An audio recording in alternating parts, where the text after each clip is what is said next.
ಪ್ರಯಾಣಿಕರಿಗೆ ಇದೀಗ flyover toll ದರ ಏರಿಕೆಯ ಶಾಕ್ ಎದುರಾಗಿದೆ. ನೈಸ್ ರಸ್ತೆ ಎಲೆಕ್ಟ್ರಾನಿಕ್ ಸಿಟಿ ಫ್ಲೈಓವರ್ ಟೋಲ್ ದರ ಇದೀಗ ಏರಿಕೆ ಆಗಿದೆ ಅನ್ನುವಂತಹ ಮಾಹಿತಿ ಲಭ್ಯವಾಗ್ತಾ ಇದೆ.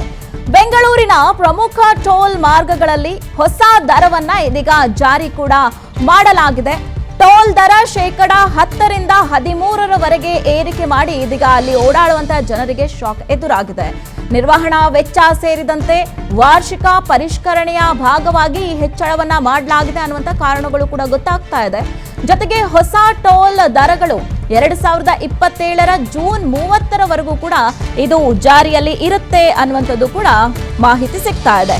ಪ್ರಯಾಣಿಕರಿಗೆ ಈಗಾಗಲೇ ಸಾಕಷ್ಟು ಬೆಲೆ ಏರಿಕೆಯ ಒತ್ತಡ ಜನರ ಮೇಲಿದೆ. ಇದರ ನಡುವೆ ಇದೀಗ ಪ್ರಯಾಣಿಕರಿಗೆ ಫ್ಲೈಓವರ್ ಟೋಲ್ ದರ ಕೂಡ ಏರಿಕೆಯ ಶಾಕ್ ತಟ್ತಾ ಇರುವಂತದನ್ನ ನಾವು ಗಮನಿಸ್ತಾ ಇದ್ದೀವಿ. ನೈಸ್ ರಸ್ತೆ ಎಲೆಕ್ಟ್ರಾನಿಕ್ ಸಿಟಿ ಫ್ಲೈಓವರ್ ದರವನ್ನ ಇದೀಗ ಏರಿಕೆಯನ್ನ ಕೂಡ ಮಾಡಲಾಗಿದೆ. ಬೆಂಗಳೂರಿನ ಪ್ರಮುಖ ಟೋಲ್ ಮಾರ್ಗಗಳಲ್ಲಿ ಹೊಸ ದರ ಜಾರಿ ಆಗ್ತಾ ಇದೆ. ಇದು ಹೊಸ ಟೋಲ್ ದರಗಳು 2027ರ ಜೂನ್ 30ರವರೆಗೂ ಕೂಡ ಜಾರಿಯಲ್ಲಿ ಇರಲಿದೆ ಅನ್ನುವಂತ ಮಾಹಿತಿ ಸದ್ಯಕ್ಕೆ ಸಿಗ್ತಾ ಇದೆ. ಇದಕ್ಕೆ ಕಾರಣಗಳು ನೋಡ್ತಾ ಹೋದ್ರೆ ಈ ರಸ್ತೆಗಳ ನಿರ್ವಹಣಾ ವೆಚ್ಚ ಆಗಿರಬಹುದು, ಹಾಗೆ ವಾರ್ಷಿಕ ಪರಿಷ್ಕರಣೆಯ ಭಾಗವಾಗಿ ಈ ಟೋಲ್ ದರವನ್ನ ಹೆಚ್ಚಳ ಮಾಡಲಾಗಿದೆ ಅನ್ನುವಂತಹ ಮಾಹಿತಿ ಕೂಡ ಇದೀಗ ಸಿಗ್ತಾ ಇದೆ.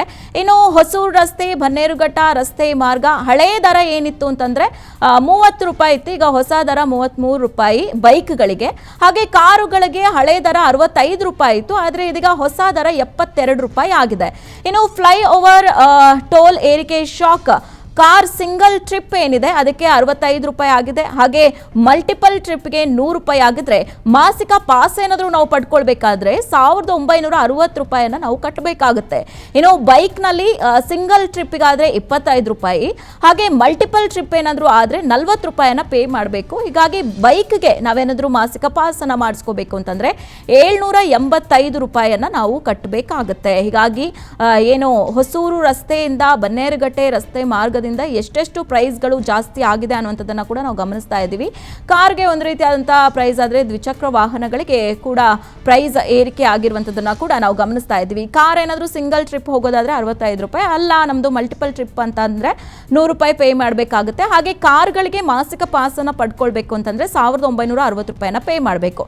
ಇನ್ನು ದ್ವಿಚಕ್ರ ವಾಹನದ ಕಡೆ ಬರೋದಾದ್ರೆ ದ್ವಿಚಕ್ರ ವಾಹನದಲ್ಲಿ ಈ ಟೋಲ್ ರಸ್ತೆಯಲ್ಲಿ ಟ್ರಿಪ್ ಮಾಡಬೇಕು ಅಂದ್ರೆ ಓಡಾಡಬೇಕು ಅಂತಂದ್ರೆ 25 ರೂಪಾಯಿ, ಅಥವಾ ಮಲ್ಟಿಪಲ್ ಟ್ರಿಪ್ ಅಂತಂದ್ರೆ 40 ರೂಪಾಯಿ, ಅಥವಾ ಬೈಕ್ ಮಾಸಿಕ ಪಾಸ್ ಅನ್ನ ನೀವೇನಾದ್ರೂ ತಿಂಗಳಿಗೆ ಪಾಸ್ ಮಾಡಿಸ್ಕೊಳ್ತೀರಾ, ರೆಗ್ಯುಲರ್ ಆಗಿ ಓಡಾಡ್ತಾ ಇರ್ತೀರಾ ಅಂತಂದ್ರೆ ನೀವು ಮಾಸಿಕ ಪಾಸ್ ಅನ್ನ ಮಾಡಿಸ್ಕೊಳ್ಳೋದಕ್ಕೆ 785 ರೂಪಾಯಿಯನ್ನ ಪೇ ಮಾಡಬೇಕಾಗುತ್ತೆ. ಹೀಗಾಗಿ ಟೋಲ್ ದರ ಶೇಕಡ 10ರಿಂದ 13% ಏರಿಕೆ ಆಗಿರುವಂತದ್ದನ್ನ ನಾವು ಗಮನಿಸ್ತಾ ಇದ್ವಿ. ಸಾಕಷ್ಟು ಬೆಲೆ ಏರಿಕೆಗಳು ಆಗ್ತಾ ಇದೆ. ತೈಲ ಬೆಲೆ ಆಗಿರ್ಬೋದು, ಗ್ಯಾಸ್ ಬೆಲೆ, ಹಾಗೆ ದಿನಸಿ ಅಡಿಗೆ ದಿನಸಿ ಎಲ್ಲವೂ ಕೂಡ ಪ್ರೈಸ್ ಏರಿಕೆ ಆಗ್ತಾ ಇದೆ. ಅದರ ಜೊತೆಗೆ ಇದೀಗ ಟೋಲ್ ದರ ಕೂಡ ಏರಿಕೆ ಆಗಿರುವಂಥದ್ದು ಸಾರ್ವಜನಿಕರಲ್ಲಿ ಸಾಕಷ್ಟು ಟೆನ್ಷನ್ಗೆ ಒಳಗಾಗ್ತಾ ಇದ್ದಾರೆ. ಅಷ್ಟೇ ಅಲ್ಲದೆ ಪ್ರತಿ ವಸ್ತು ಹಾಗೆ ಈ ರೀತಿಯಾಗಿ ಟೋಲ್ ಎಲ್ಲದರಲ್ಲೂ ಪ್ರೈಸ್ ಏರಿಕೆ ಆಗ್ತಾ ಇರುವಂಥದ್ದು ಜನಸಾಮಾನ್ಯರು ಹೇಗೆ ತಡೆದುಕೊಳ್ತಾರೆ, ಹೇಗೆ ಇದನ್ನೆಲ್ಲವನ್ನು ಕೂಡ ಭರಿಸ್ತಾರೆ ಅನ್ನುವಂಥದ್ದನ್ನು ಕೂಡ ನಾವು ಗಮನಿಸಬೇಕು. ಇದೀಗ ಟೋಲ್ ದರ ಶೇಕಡ 10ರಿಂದ 13% ಏರಿಕೆ ಆಗಿರುವಂಥದ್ದನ್ನು ಕೂಡ ನಾವು ಗಮನಿಸ್ತಾ ಇದ್ದೀವಿ. ಹೊಸೂರು ರಸ್ತೆ ಟು ಬನ್ನೇರುಘಟ್ಟ ರಸ್ತೆ ಮಾರ್ಗ ಏನಿದೆ ತುಂಬಾ ದೊಡ್ಡ ಟೋಲ್ ರಸ್ತೆ ಇದು. ಈ ಒಂದು ರಸ್ತೆಯಲ್ಲಿ ಎಷ್ಟೆಷ್ಟು ಪ್ರೈಸ್ ಏರಿಕೆ ಆಗಿದೆ ಅನ್ನುವಂಥದ್ದನ್ನು ಕೂಡ ನಾವು ಗಮನಿಸ್ತಾ ಇದ್ದೀವಿ. ಇನ್ನು ನಿರ್ವಹಣಾ ವೆಚ್ಚ ಆಗಿರ್ಬೋದು, ವಾರ್ಷಿಕ ಪರಿಷ್ಕರಣೆಯ ಅಂಗವಾಗಿ ನಾವು ಈ ರೀತಿಯಾಗಿ ಟೋಲ್ ಪ್ರೈಸ್ ಅನ್ನ ಏರಿಕೆ ಮಾಡ್ತಿದ್ದೀವಿ ಅನ್ನುವಂತಹ ಕಾರಣವನ್ನ ಕೂಡ ಇದೀಗ ನೀಡಲಾಗಿದೆ.